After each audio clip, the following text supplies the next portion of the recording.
Well, welcome back to another earthquake video for strongest earthquake of the day. So let's get this done. 6.4 magnitude earthquake hit 252 kilometers southeast of Iwo Jima, Japan. Happened at 2:22 to 2:23 p.m. Eastern Standard Time and a depth of 11.51 kilometers. It did happen in the ocean, so no point to zoom in.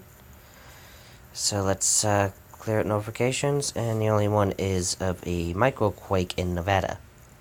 So let's observe the exact location on that. Okay, it's remote.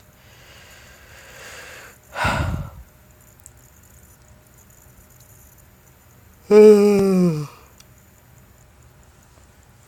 there's Yerington.